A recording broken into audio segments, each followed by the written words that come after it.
I'm Laura Von Sagern here at ISC 2022 with the UMC El Paso Mobile Stroke Unit.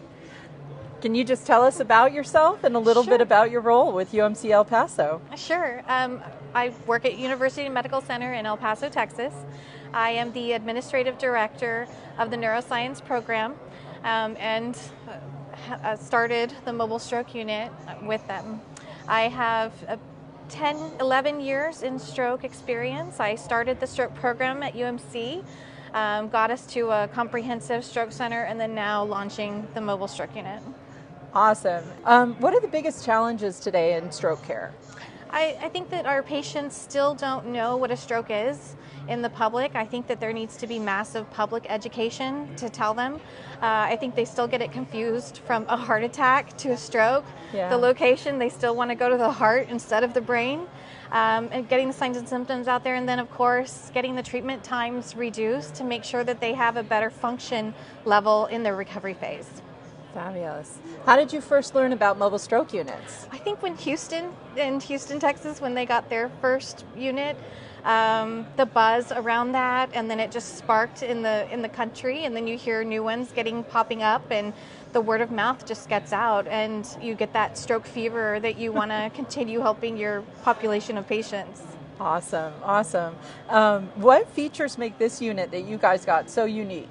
So you can see our CT scanner obviously back there. It's the first in the world for the Omni-Tommy lead. It's a 16-slice scanner, so we're able to have better visual.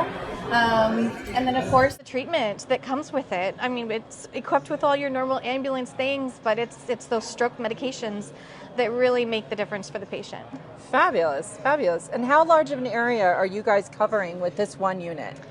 So our El Paso, if you look on the map, it's a tiny little place at the very edge of Texas. I think we're not allowed to call ourselves Texans in some areas, but it's so remote and so out there. We're in border city. We're right up next to New Mexico, so we can cover a large range of patients of service area.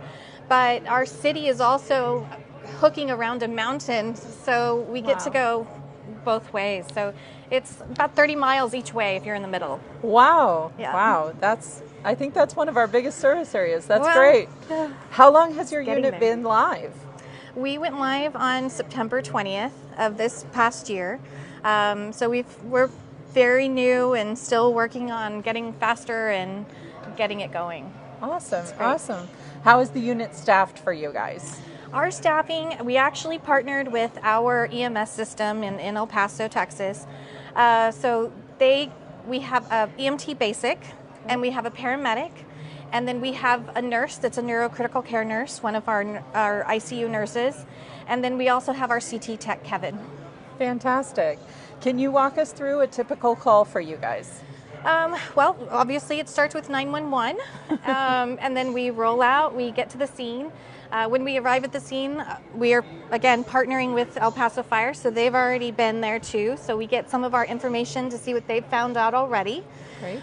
We get onto the scene, we assess the patient, we contact our physician to see if it is a stroke, if it's not a stroke, evaluate, decide to take the patient, and we level out our vehicle. Then we get the patient inside the CT scanner, get those images uploaded, and make the decision, TPA or no TPA. And then we go to the hospitals. So how does the neurologist come on board? Are they on telemedicine, or did you have a neurologist riding on board? When we started, Dr. Marwood, our medical director, he rode with us, Dr. Vellapiram rode with us, Dr. Cruz rode with us. And I think that that's a great venue for them to be able to see the challenges of ambulance. You know, being in healthcare and physicians and nurses, we're not used to being on a mobile unit. So it takes a little getting used to the flow.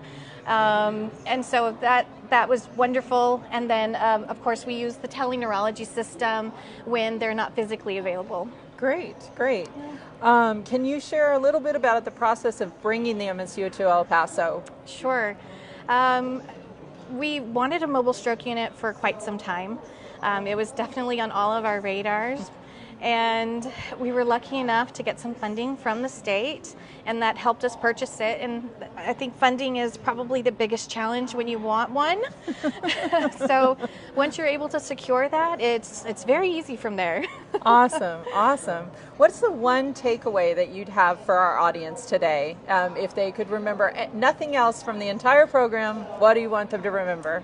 I think that if they're thinking about getting a mobile stroke unit for their city, they need to understand that it's really about reducing the time. It's not necessarily bring it back to my hospital so I can capture that volume. We're reducing the time for patients in the city and improving their functional level at the end. And that's what it's all about. That's awesome. Yeah. Well, thank you so much for joining us today, Carla. I really appreciate it. Thank you, Laura. Be sure to visit our website at frazerbilt.com and like us and follow us on social media. Thank you.